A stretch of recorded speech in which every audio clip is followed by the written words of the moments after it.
there's one stretch to do to break up your sitting day and get up into standing to do it, this would be the one, the calf stretch. And the way to make a calf stretch absolutely complete and effective is to do 3 different positions and 2 different movements with it. So we combine those. So first we're going to start with the leg oriented this way, or the foot rather, oriented this way. And you're going to lunge onto the front leg until you feel a stretch in the calf on the back.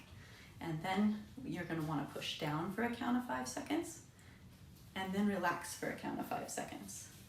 Then you're going to move your foot to pointing outwards and repeat with the lunge, with the 5 seconds pushing, 5 seconds taking up the slack, and then we go to the inside position with the foot. And we repeat the 5-second push, 5-second take up the slack.